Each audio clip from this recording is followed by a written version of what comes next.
मुस्तफा का घराना सलामत रहे। बात समझो आप लोग, अपने बच्चों को दौलतों की तिजोरियां देने से ज्यादा जरूरी यह है कि उनके हाथ में कलम दो। बेशक अल्लाह ने अगर कुछ शुद्ध दी है तो बच्चों को पढ़ाओ, उन्हें जाहिल मत रखो, वरना नुक्कड़ों पर चौराहों पर गालियां बकेंगे, गालियां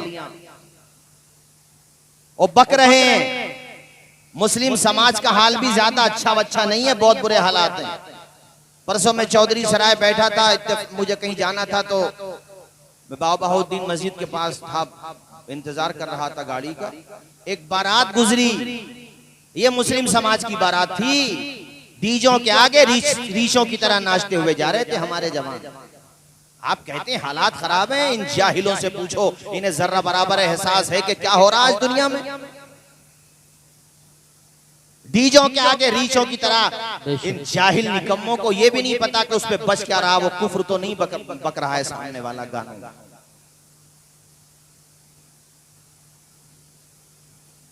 आशियाना अपना कमजोर होता है तब दूसरा पत्थर मारता है, ये बात याद रखिएगा। वरना 313 भी बहुत होते हैं मैदान जीतने को। बेशक, क्या कहने हैं, वाह वाह सुभान। तादाद से कुछ नहीं होता है, सुन्नतों पर अमल करने से सब कुछ होता है। एक कल मैंने बारात देखी, कल मैं बरेली शरीफ जा रहा था तो चंदोसी चुंगी से बरेली शरीफ की बस पकड़ना थी। हमारे इलाके की बारात, जिसका हम मिसाल देते हैं, मैं गांव का नाम ले दूं तो तकलीफ हो जाएगी लोगों को। हमारे इलाके की, जिस पे हमें फख्र भी होता कि बड़ा अच्छा हो रहा, चलो जलसे होते हैं, अब बुराइयां खत्म हो गई। वहां की बारात, मेरा चेहरा देख के छुप रहे थे। अबे मुझसे क्या छुप रहे हो जाहिलो, तुम पे जरा से पैसे आ जाएं तो पजामे से बाहर हो जाते हो तुम लोग। हंसिए मत, ये हंसने की बात नहीं है, मेरा दिल दुखा पड़ा। हंसने की बात है, आप हंस रहे हैं, मैं हंसाने के लिए बैठा हूं यहाँ पर। अफसोस, मैंने बहुत तकरीरें की अल्हम्दुलिल्लाह, और मुझे कोई अरे यार हद हो गई, इंतहा हो गई। किसी के जरा सारे आलू अच्छे हो जाए, कारोबार अच्छा हो जाए तो सबसे पहले तमाशा दिखाएगा, गरीबों को तमाशा दिखाएगा। अरे जाहिल समाज के लोगों, कयामत के दिन अल्लाह के सामने जवाब नहीं दे पाओगे। अल्लाह ने दौलत दी थी तो इसको उड़ाने के लिए नहीं दी थी, अल्लाह ने दौलत दी थी तो इस दौलत का जायज इस्तेमाल भी किया जा सकता था। मुसलमानों की शादियों की बात कर रहा हूँ, मुसलमानों की शादियों की बात। और बेचारे इमाम साहब अगर किसी बारात में बाजा आया है उसके निकाह ना पढ़ाएं तो ऐसे गुस्सा दिखाएगा, ऐसे गुस्सा दिखाएंगे। अबे इमाम को क्या गुस्सा दिखा रहा भाई? इमाम चल ठीक है, इमाम को भगा देगा, तू मर के कब्र में ना जाएगा तू। बाइकाट होना चाहिए ऐसे लोगों का, जो आज के माहौल में भी डीजों के आगे रीछों की तरह नाचते हुए, उल्टे सीधे काम करते हुए बारातें लेकर के आते हैं। हाँ, मैं तायद करता हूं, कोई हजारों गाली दे, हमारी सेहत पे बिल्कुल भी असर नहीं पड़ता है।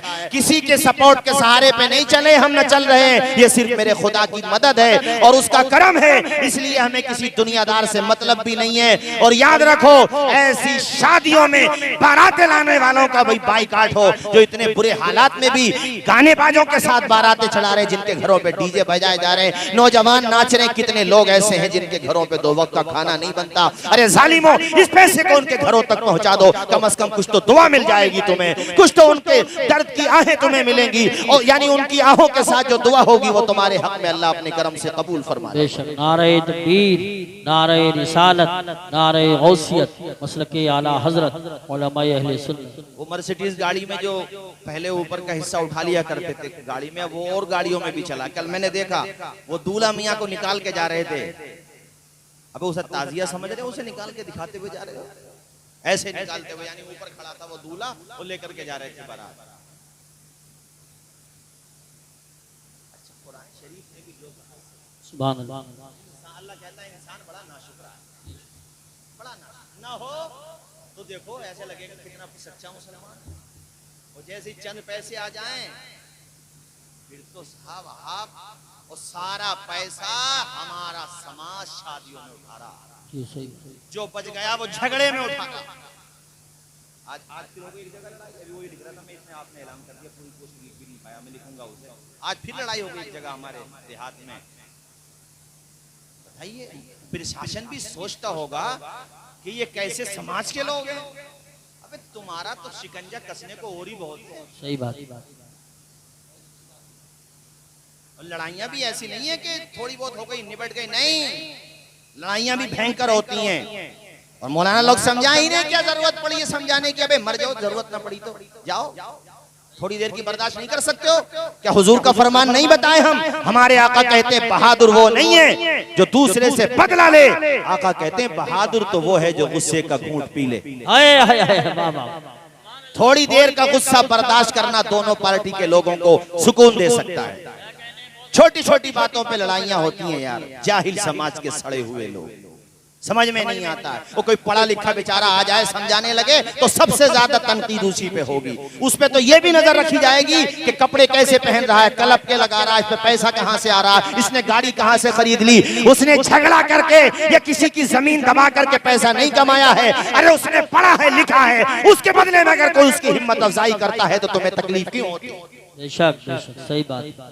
क्या किसने अगर अपने बेटे को डॉक्टर बनाया तो उसका अब डॉक्टर बनाया, उस पढ़ करके आया अपनी तालीम की बुनियाद पे, अगर अल्लाह उसे नवाज रहा तो तुम्हें तकलीफ क्यों है भाई? किसी ने अपने बेटे को इंजीनियर बनाया, किसी ने अपने बेटे को आलिम बनाया, और आलिम भी बनाया तो वो भी 12 साल 15 साल पढ़ा है मदरसे में, अगर वो फाइनेंशियली स्ट्रॉन्ग हो रहा तो किसी को तकलीफ क्यों होती है? उसने अपने बेटे को गालियां नहीं सिखाई।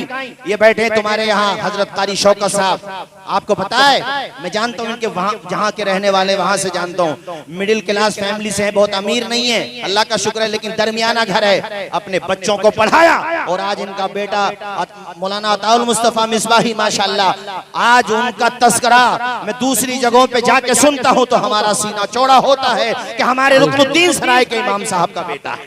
बेशक बेशक सुभान अल्लाह। और जब एक इमाम का बेटा पढ़ा सकता है, और इमाम को तो ये चाहती है जनता कि इसको तो सांस भी मत लेने दो, मिजाज के खिलाफ कोई बात कह दी तो नाराज हो गए, नमाज भी पढ़ेगा बुराई भी करेगा।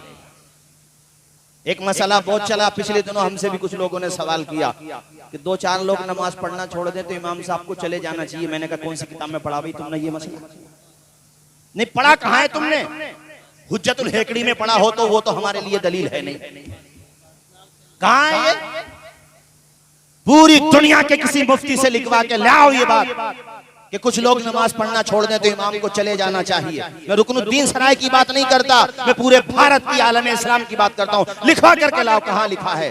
अरे एक भी आदमी नमाज पढ़ना ना छोड़े और इमाम के अंदर अगर कोई शरी खामी है तब जाना चाहिए इमाम को। अगर ऐसी कमी है कि जिस कमी की बुनियाद पर नमाज नहीं होती तब इमाम को जाना चाहिए। यह नमाज में कराहत तहरीमी या उसके अंदर कोई ऐसी लहने जली करता है तब जाना चाहिए। बाकी 1-2 नहीं 10-20 भी छोड़ दें, जबरदस्ती डंके की बुनियाद पर, डंडे की बुनियाद पे भेजोगे तो हक़्क़ुल अब्द का गुनाह तुम्हारे जिम्मे आएगा। तुमने अपनी नाक बचाने के लिए उस इमाम को भेज दिया, वरना भेजने का कोई शरीयत में जवाज नहीं है मेरे साथी। ये मैं स्टेज पे बता के जा रहा हूँ, उलमा भी तशरीफ फरमा, कहीं पर भी पूछ लेना। जिसे देखो, अरे बच्चों को पढ़ाओ यार, पढ़ाओ बच्चों को, ये कहना चाहता हूँ। नाम इल्म से जिंदा रहता है। जोर से बोलिए, नाम इल्म से जिंदा। ऊंचा बोलिए, नाम इल्म से। इल्म से। हाफिज मिल्लत बहुत गरीब, सही बात।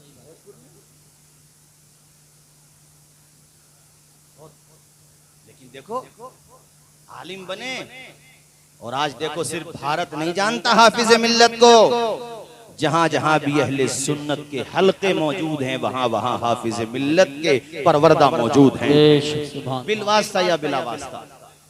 अजमलुल उलूम हुजूर अजमल उलमा को जहां जहां भी अहले इल्म पाए जाते हैं, जाने जाते हैं, तो दौलतों पे मत इतराओ साहब, ये दौलत तो तुम्हारी मरने के बाद खत्म। मैंने दुबई के प्रिंस का नाम बताया तुम्हें, दुबई के बादशाह का नाम बताया, वो बादशाह जो अरबों खरबों मिलियन की बात कर रहा हूं मैं, जिसकी दौलत का कोई अंदाजा नहीं, जिसने बुर्ज दुबई बनाया, न जाने कितनी बड़ी बड़ी इमारतें बनाई, लोग उसकी तारीफ भी कर रहे थे। ठीक है फौत हो गया, हम कुछ नहीं कहते, मगर मैं कहता हूं कि काश बुर्ज दुबई का जितना पैसा उसने इन्वेस्ट किया बड़ी बड़ी इमारतों बनाने में, अगर कोई यूनिवर्सिटी बना करके चला जाता, अगर कोई तालीमी इदारा बना करके चला जाता तो उसे याद रखा जाता, जिंदा रखा जाता। बेशक बेशक सुभान अल्लाह।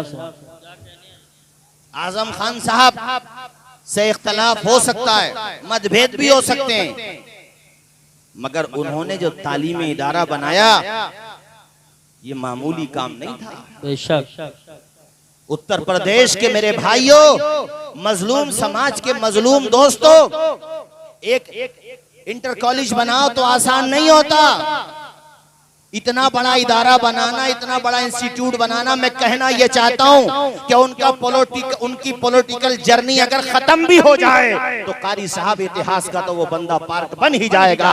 हमें कोई हमदर्दी या मुखालफत नहीं है, मगर हमारी आदत यह है कि जो बंदा मजलूमों के लिए, कमजोरों के लिए, वंचितों के लिए, कमजोर तबके के लोगों के लिए अगर कोई ऐसा काम करता है जिससे उसका फायदा होता है, तो हमारा अखलाकी फर्ज बनता है कि हम उसके लिए आवाज उठाएं, उसके लिए कम से कम बोलें। इसीलिए मैं कहना चाहता हूं, ऐसे ही राम मनोहर लोहिया हॉस्पिटल देखो दिल्ली में, लोगों ये चीजें जिंदा रखने वाली होती हैं। मैं आपसे कहना यह चाहता हूं कि अगर तुम्हारे पास पैसा हो जाए तो इस पैसों को झगड़ों में कभी बर्बाद मत करना, बल्कि ये पैसा उठाना तो समाज की बेहतरी के लिए और बच्चों की तालीम के लिए उठाना। बहुत अच्छा पैगाम, बहुत अच्छा पैगाम।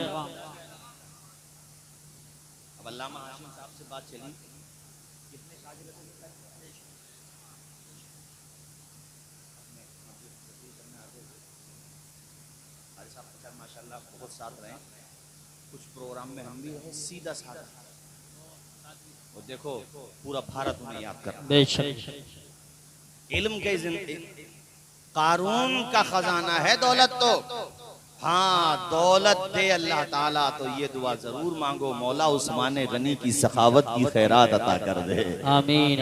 जरा ऊंचा बोलो, जरा ऊंचा बोलो। हुजूर ने एक मौके पे के लिए जब चंदा हो रहा था तो पता है, एक दो ऊंट थोड़ी, सैकड़ों ऊंट। अरे उस जमाने में भाइयों ऊंट का मतलब होता था आज की शिफ्ट गाड़ी है, कितना सब कुछ। उसके बाद भी कहा, हुजूर अगर मेरी जान की भी जरूरत पड़ेगी दीन के लिए वो भी कुर्बान कर दूंगा। इन नौजवानों को, इनकी कमेटी का नाम मैंने 4-5 साल पहले कारी शौकत साहब, शायद मेरे ख्याल से हुसैनी कमेटी रखा था, शायद ऐसे ही। तो मैं कहता हूँ कादरी हुसैनी कर लो। कारी साहब ने माशाल्लाह जिक्र किया तो मुझे याद आया, कादरी हुसैनी कमेटी। हमारे आरिफ भाई हों, जिलानी हों, या हमारे हसनैन भाई हों, ये जितने भी भाई हों, छोटे हों बड़े हों, और आप भी तो सब हमारे भाई ही हो जो यहाँ पर आए हो। सलाम करता हूँ आप सब लोगों को। आपने अगर अपना पैसा लगाया तो किसी और का नाम ऊंचा करने के लिए नहीं, बल्कि हुजूर की निस्बत से हम गुलामों का नाम ऊंचा करने के लिए। दो जहां में काम आए जो ऐसा कोई काम कीजिए, दो जहां में काम आए जो ऐसा कोई काम कीजिए, दो जहां में काम आए जो ऐसा कोई काम कीजिए, जिंदगी का एक एक पल मुस्तफा के नाम कीजिए, जिंदगी का एक एक पल बोलो मुस्तफा के, सारे लोग बोलिए नाम कीजिए, मुस्तफा के जिंदगी का एक एक पल मुस्तफा के नाम कीजिए, दो जहां में काम आए जो ऐसा कोई काम कीजिए, जिंदगी का एक एक पल मुस्तफा के नाम कीजिए। सुभान अल्लाह। कारी साहब हमने आयत जो पढ़ी है वो सूरह जुमा की, क्या कहता अल्लाह, मौत से भाग नहीं सकते। तर्जुमा याद करके जाइए, मौत से भाग नहीं सकते। अरे ऊंचा बोलो ना यार आप लोग, मौत से।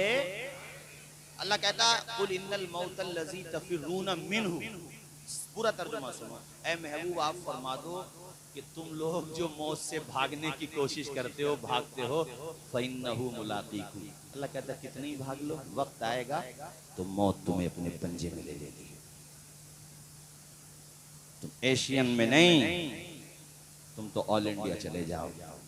जाना चाहिए, वो तदबीर है, बिलाशुबा तदबीर भी है, मगर अगर टाइम आ गया तो फिर वाशिंगटन चले जाओ, लंदन चले जाओ।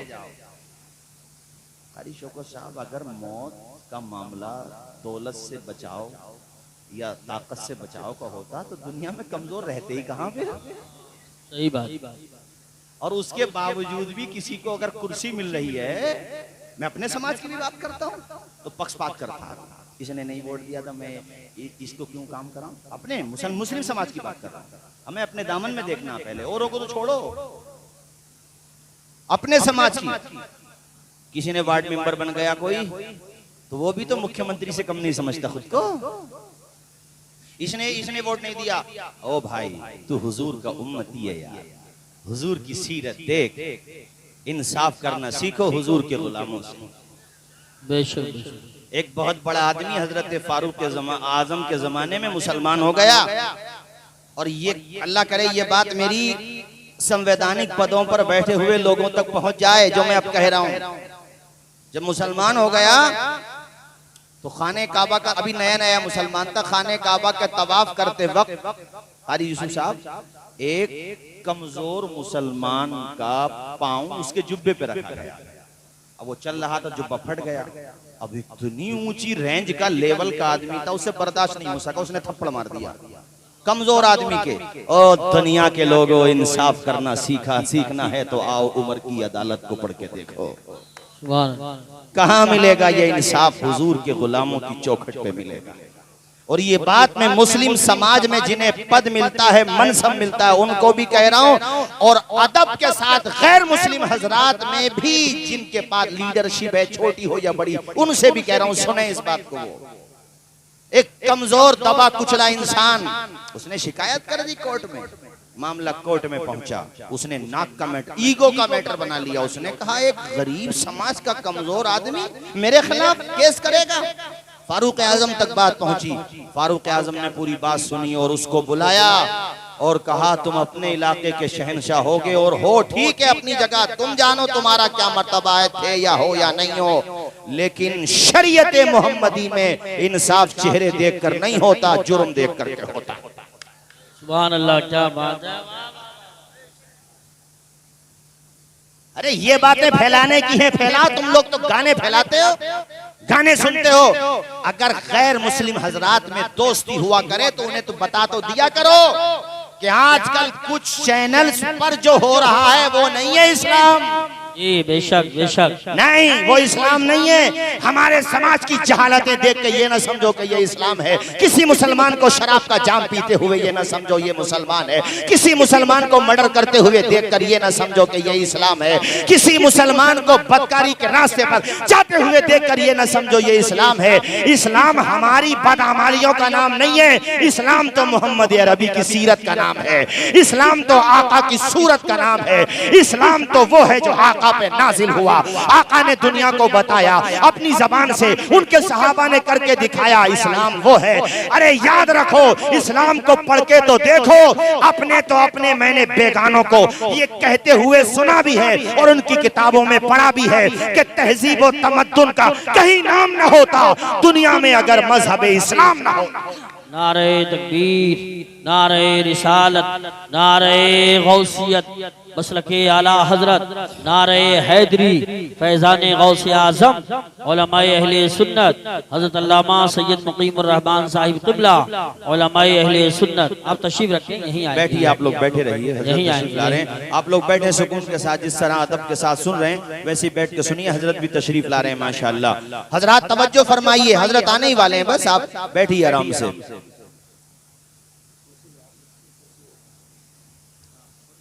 सोफा ले आओ, एक सोफा ले आओ, रास्ता छोड़ दें। नारे तकबीर, नारे रिसालत, नारे गौसियत, मसलके आला हजरत, हजरत अल्लामा सैयद मुकीमुर रहमान साहब क़िबला, शायर अहले सुन्नत नूरुद्दीन साहब मंजर, उलमाए अहले सुन्नत, हजरत अल्लामा सैयद मुकीमुर रहमान साहब क़िबला, उलमाए अहले सुन्नत। माशाअल्लाह देखिए हजरत आ चुके हैं, साथ में उलवे बाग़ रिसालत नूरुद्दीन मंजर साहब भी हैं। जो लोग दाएं बाएं खड़े हैं, कुर्सी मिल जाए तो बैठने की कोशिश करें।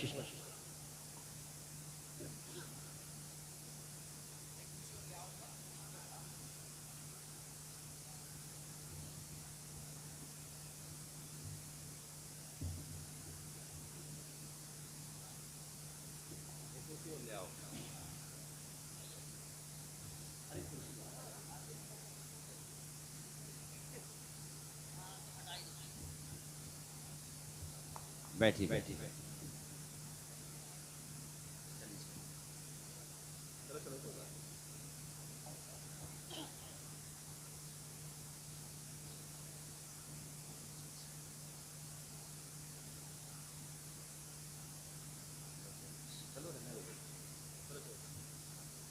चलो बाद में कर लेना, बैठ जाओ। बैठो बैठो बैठो, आराम से बैठो।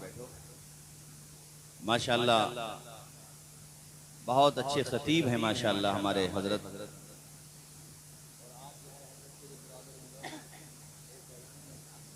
आज उनकी मोहब्बतें शफ़क़तें, उन्होंने कहा कि भाई शाम का खाना मेरे साथ ही ले लो, और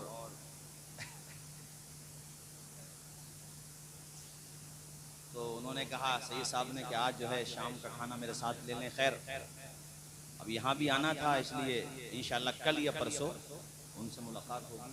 बड़ा काम कर रहे हैं दीन का, और यूसुफ भाई उन्होंने अपने वालिद साहब की कमी का एहसास किया, बड़ी मेहनत था, अभी बयान किया, बल्कि इंशाल्लाह मेरे बाद हजरत का खिताब समाप्त करेंगे। वैसे जिस तरह आप संभल वाले हजरत से मोहब्बतों का खराज पेश करते हैं हजरत की खिदमत में, उसी तरह हजरत भी संभल से बड़ी मोहब्बत करते हैं। जी बेशक हक है, यही बात। हजरत में हजरत साहब, ये सही बात है। अब चूंकि हजरत तशरीफ ले आए, मैं बहुत जल्द अपनी गुफ्तगू खत्म करता हूँ। एक मर्तबा हाथ उठा के बोलिए या रसूल अल्लाह, जोर से बोलो या रसूल अल्लाह।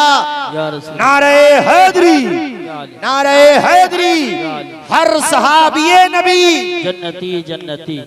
सुनो भाई, ये बात मुकम्मल करता हूँ। जिलानी बात,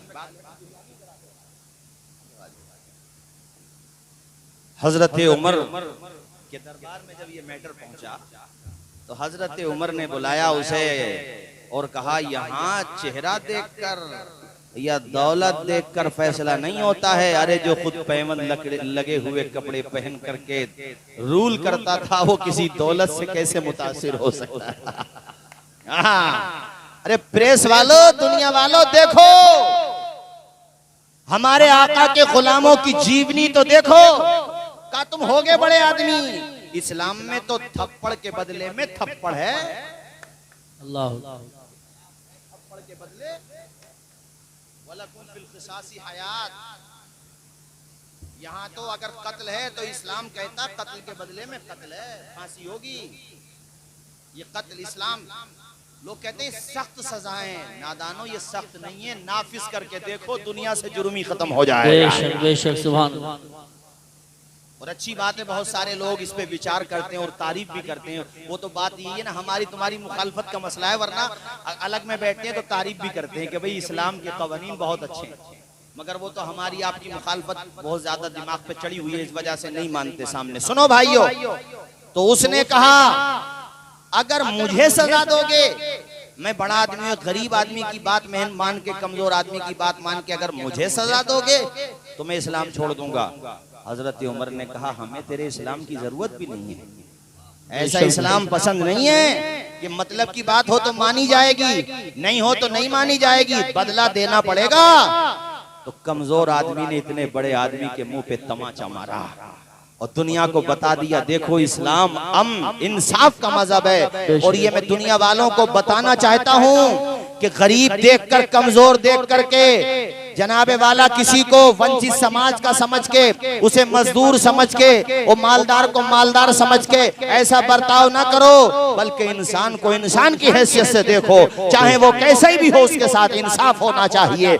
आधार जो है वो सच्चाई की बुनियाद पर फैसले होने चाहिए। मेरे अजीज साथियों, मैं आपसे भी गुजारिश करूंगा कि अल्लाह ताला आपको भी अगर कोई मौका दे, कोई पद दे, कोई मनसब दे, तो उसका लिहाज करें। आपसे कह रहा हूँ मैं सारे समाज के लोगों से इसलिए कहिए कि अपने वहां भी मामला सही नहीं हो रहा है। मुझे पता है इल्ला माशाल्लाह अच्छे लोग भी होते हैं, मगर अपने वहां भी अगर काम कराना तो पहले पूछेगा वोट दिया था कि नहीं दिया था। अरे भाई वोट दिया था नहीं दिया था वो एक अलग मैटर है, मगर तुम तो सबके हो।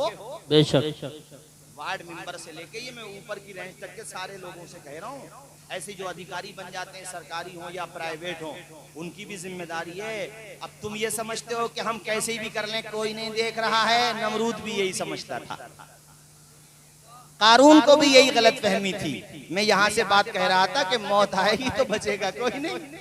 अगर मौत को पैसों की वजह से, मेडिसिन की वजह से, पॉलिटिकल पावर की वजह से रोका जाता तो जितने ये अमीर लोग हैं ये तो कुचल देते कमजोरों को। सही बात। वक्त जब आता है तो दुबई का बादशाह भी मर जाता है। और ट्रेंड चला ट्विटर पे, तो उसकी लोगों ने बाद में लिखा कि देखो खरगों, यानी जिसका टॉयलेट भी सोने का बना हुआ, उसका बेडरूम में बाजाब्ता सोना लगा हुआ था, जिस गाड़ी में बैठता था उसमें भी सोने का कलर चढ़ा हुआ था। वो चाहता होगा मुझे मौत आ जाए, लेकिन आ गई। जी बेशक। नमरूद सोचता होगा मैं मर जाऊंगा। आदमी को जब सत्ता की ताकत मिलती है ना, तो वो ये सोचता अब तो हम ही रहेंगे, लेकिन अल्लाह ने मरवाया तो विकलांग मच्छर से मरवाया। जी सही बात। जरा बोलो जोर से, सुभान अल्लाह। और जोर से बोलो भाइयों। कामयाब वो है जो वहां अच्छे अमल लेके जाएगा। बेशक। और दरिया सिर करीब, ज्यादा दूर नहीं है तुम्हारे यहाँ से। सही बात। वरना सारी दौलत यहीं रह जाएगी, सब रोते रह जाएंगे, कोई नहीं जाएगा साथ। साथ अगर जाएगा तो हुस्ने अमल जाएगा। बेशक। औलाद से उम्मीद करते हो जो तुम्हारे कहने से नमाज नहीं पढ़ती, वो तुम्हारी कब्र पे आके कुरान पढ़ेगी। अल्लाह अल्लाह अल्लाह। भाइयों से उम्मीद लगाए बैठे हो कि भाई लोग इसाले सवाब करते रहेंगे, साल के साल रोजाना करते रहेंगे। जो भाई 1 इंच जमीन नहीं छोड़ता वो तेरी कब्र पे जाके फातिहा पढ़ेगा। अल्लाह अकबर। ये तो एहसान मानो उलमा अहले सुन्नत का कि कुछ रसूमात की वजह से इसाले सवाब हो जाता है, कारी हनीफ साहब, वरना ये भी ना हो। और जहां नहीं है वह होता ही नहीं है, होता ही नहीं है वह। इसलिए अपनी तैयारी खुद करके लेके जाओ यहाँ से। अच्छी बात है बेटा पढ़े, मगर हाँ वो बेटा नहीं भूलेगा जिस बेटे के बाप ने अपने बेटे को आलिम दीन बनाया होगा। बेशक। सुभान। वो उसकी तरह नहीं है कि दौलत तो बहुत दे दी, जनाजा रखा है। और ये जो जगह है यहाँ जनाजा ही पढ़ाया जाता है। इत्तेफाक देखो, ये तकरीर जहाँ हो रही है यहाँ जनाजा ही पढ़ाया जाता। ये पूरा ग्राउंड जो है हजरत, यहाँ पर जनाजे की नमाज ही होती है। यहाँ पर ऐसा ना हो कि जनाजा रखा है और बेटा भी जो है वहीं मस्जिद के पास टहल रहा, हिम्मत नहीं हो रही, क्योंकि उसके कपड़े ही पाक नहीं है माज़अल्लाह। इसलिए बच्चों को पढ़ाओ, बच्चों के हाथों में कलम दो। ये मैं आपसे गुजारिश कर रहा हूँ। मरना सबको है, एक दिन हमें भी। हजरत के जो ससुर थे हजरत सैयद शाहिद मियां साहिबुल्लाह, बहुत बड़े आलिम दीन, बड़ा काम किया है, सिर्फ जिला रामपुर नहीं बल्कि उनकी शनाख्त को, हाँ वही मैं कह रहा हूँ, ऑल वर्ल्ड लेवल की शख्सियत जिन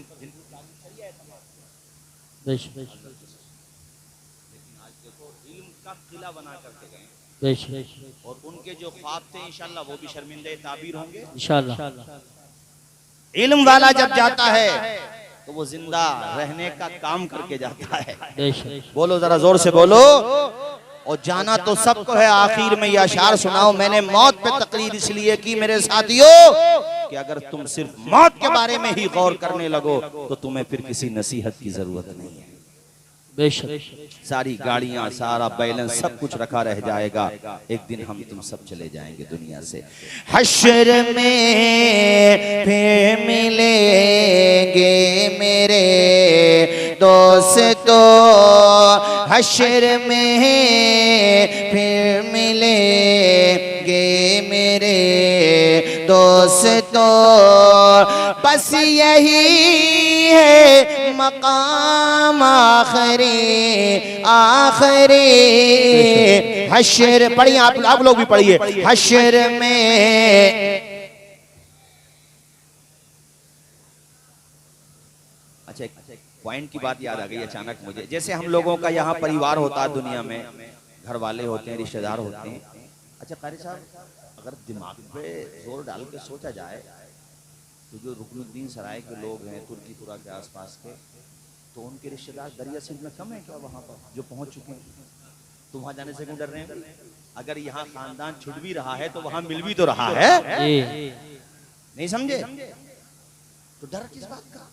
डरने की जरूरत नहीं है, तैयारी करने की जरूरत है। तैयारी करने की बेशक। हाँ, ऐसा ना हो कि वो तो समझाने के लिए कह रहा हूं, वो तो अच्छी जगह है, मिसाल के तौर पर वो तो एसी रूम में है, यहाँ की एसी वहाँ का कुछ भी मुकाबला नहीं है, मैं बस समझाने के लिए कह रहा हूँ। ये कह लो कि वहाँ वो तो सेफ जोन में अच्छी जगह है, और यहाँ से तुम गए और तुम उन्हें शक्ल दिखाने की भी काबिल ना हुए तो क्या होगा? अल्लाह अल्लाह। ये सोचो, ये दुआ करो कि मौला जब हम वहाँ जाएं तो तू हमें अच्छों में शामिल कर दे। आमीन आमीन। उसने खात्मा की दुआ भी जरूरी है। बेशक। जैसे हजरत तशरीफ लाए, कोई आलिम दीन आया करे, कोई सैयद आया करे, कोई पीर तरीकत आया करे, कोई बड़ी शख्सियत आया करे, और अपने माँ बाप से भी जो दुआएं कराते हो ठीक है, कारोबार की दुआएं कराओ, जायज है, अच्छी बात है, मगर सबसे ज्यादा अहम जो दुआ है वो ये है कि हजरत हमारे लिए ये दुआ कर दो कि अल्लाह ताला हमारा खात्मा ईमान पर फरमा दे, ईमान पर खात्मा हो जाए और बगैर हिसाब किताब के जन्नत मिल जाए। ये सबसे कीमती दुआ है, ये दुआ जरूर किया करो। ऐसे बेफिक्र होकर के मत बैठो कि हो ही जाएगा ईमान पर खात्मा, नहीं, बल्कि कुरान से सबक हासिल करो। मैं पता किसकी दुआ सुना रहा हूं तुम्हें आखिर में, नबी इब्ने नबी इब्ने नबी इब्ने नबी, सुभान अल्लाह सुभान अल्लाह। यानी खुद भी नबी, बाप नबी, दादा नबी, परदादा नबी, यूसुफ अलैहिस्सलाम। सुभान अल्लाह। क्या नाम बताया? यूसुफ, जिनके नाम से पूरा चैप्टर कुरान मजीद में मौजूद है, सूरह यूसुफ। खुद भी नबी हैं, उनके वालिद याकूब वो भी नबी हैं, उनके वालिद के वालिद इसहाक वो भी नबी हैं, और इनके परदादा हजरत इब्राहीम अलैहिस्सलाम वो भी नबी हैं। लेकिन पता क्या दुआ है कुरान में उनकी? पढ़िए आपने, फातिरस समावाति वल अर्द अंत वलिय्यी फिद दुनिया वल आखिरह तवफ़्फ़नी मुस्लिमन व अलहिक़नी बिस्सालिहीन। सुभान अल्लाह माशाअल्लाह। ये अल्लाह ईमान की हालत, दुनिया को तालीम दे रहे हैं साबित कदमी के साथ, या अल्लाह मेरा इंतकाल में जिस हालत में हूँ इसी हालत में हो, और उसके बाद क्या कहते हैं, वालहिक़नी बिस्सालिहीन, और मुझे नेकों में शामिल कर दे। यानी वहां भी, यानी जो मेरे अजदाद हैं, बुजुर्ग हैं, इसलिए ये दुआ किया करो मेरे साथियों। में 5-10 मिनट में गुफ्तगू खत्म करता हूँ, ये दुआ जरूर किया करो, कुछ रहे या न रहे, पर ये दुआ है कि अमीर नज़ा के वक्त सलामत हम सबका ईमान रहे। जोर से आमीन बोल दो। हश्र में पे मिलेंगे मेरे दोस्तों, कहना सब जीते जी के हैं शिकवे गिले, आज से खत्म दुनिया के सब सिलसिले, शम्मा ढलने को है, दम निकलने को है, अब है क़ीसा तमाम आखिरी। आखिरी के बोलते हैं सुभान अल्लाह, या रसूल अल्लाह। भाइयों, 5 वक्ता नमाज पढ़ें, अपने बच्चों को पढ़ाएं, झगड़ों से बचें, आपस में एक दूसरे को देख के सलाम किया करें, मोहब्बतों का इजहार किया करें। अल्लाह हम सबको दुनिया में भी अच्छा रखे और मरने के बाद भी अच्छा रखे, दोनों जहान की सआदतों से माला माल फरमाए। मैं कमेटी वालों को मुबारकबाद देता हूँ, माशाअल्लाह आपका जलसा उम्मीद से ज्यादा कामयाब, पूरा मजमा भर गया। ये समझ लीजिए कि जो कुर्सियां थीं वो सब कब की भर गई हैं, कुर्सियां कम पड़ गई हैं। जलसा कबूल होने की निशानी भी है और कामयाब होने की भी निशानी है। वमा अलैना इल्लल बलाग। अस्सलामु अलैकुम व रहमतुल्लाहि व बरकातहू।